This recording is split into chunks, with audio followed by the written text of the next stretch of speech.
வணக்கம். சற்று முன் கிடைக்கப்பெற்ற மிக முக்கியமான செய்தி ஒன்று வெளியாகி உள்ளது. மக்களவையில் கலவரம். திராவிட முன்னேற்ற கழகத்தின் எம்பிக்கள் மோதலில் ஈடுபட்டதால் மண்டை உடைக்கப்பட்டு பரபரப்பு ஏற்பட்டுள்ளது. மேலும் சில எம்பிக்களை சபாநாயகர் வெளியேற்றம் செய்துள்ளார். என்ன நடந்தது என்பதையும் மண்டை உடைக்கப்பட்ட சம்பவம் எப்படி என்பதையும் இந்த வீடியோவில் முழுமையாக நாம் பார்க்க போகிறோம். நாடாளுமன்ற வளாகத்தில் இந்திய கூட்டணி பாஜக எம்பிக்களிடையே தள்ளுமுள்ளு ஏற்பட்டுள்ளது. நேற்று உள்துறை அமைச்சர் அமித்ஷா அவர்கள் அம்பேத்கர் என பேசுவதை விட இறைவனை பற்றி நினைத்து பேசினால் புண்ணியம் கிடைக்கும் என்று பேசியிருந்தார்.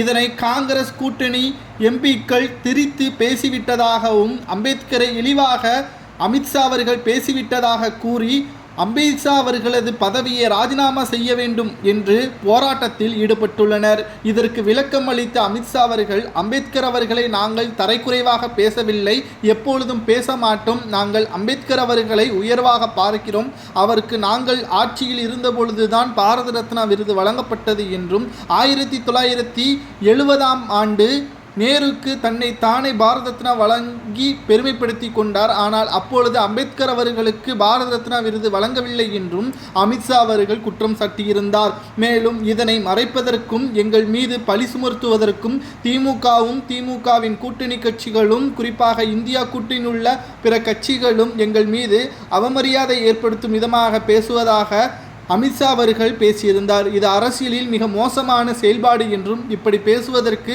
அரசியலில் இருந்து விலகிவிடலாம் என்றும் இந்தியா கூட்டணியில் உள்ள நபர்களை பற்றி நேற்றே வீடியோ மூலமாக அமித்ஷா அவர்கள் பேசியிருந்தார். இந்த நிலையில்தான் தற்பொழுது இன்று காலை மக்களவை கூட்டத்தொடர் தொடங்குவதற்கு முன்பாக பாஜக மற்றும் இந்தியா கூட்டணி எம்பிக்கள் மோதலில் ஈடுபட்டனர். இதில் குறிப்பாக திராவிட முன்னேற்ற கழகத்தின் எம்பியாக இருக்கக்கூடிய DR பாலு மற்றும் கனிமொழி, ராசா போன்றவர்கள் மோதலில் ஈடுபட்டதில் பாஜகவின் மிக முக்கியமான எம்பி ஒருவர் தலை காயம் ஏற்பட்டது. அவரை அவசரமாக மருத்துவமனையில் அனுமதிக்கப்பட்டுள்ளனர்.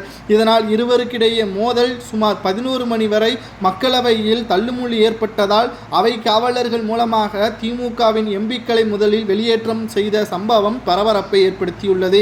திமுகவின் எம்பிக்களும் திமுகவின் கூட்டணி எம்பிக்களும் தமிழக மக்களின் வாழ்வாதாரத்தை பற்றி பேசாமல் அங்கு கிடைக்கக்கூடிய பாதி விலையில் கிடைக்கக்கூடிய போண்டா பஜ்ஜிகளை சாப்பிட்டுவிட்டு மோதல்களில் ஈடுபடுவது சரியா என்ற கேள்விகளும் இப்பொழுது எதிர்க்கட்சி தலைவர் எடப்பாடி பழனிசாமி அவர்கள் முன்வைத்துள்ளார். இந்த நிலையில்தான் பாஜக எம்பிக்கள் மோதலில் ஈடுபட்டதாக பொய்யான தகவலை தெரிவித்துள்ளனர். மேலும் பாஜகவின் எம்பி தலையில்தான் காயம் ஏற்பட்டுள்ளதாக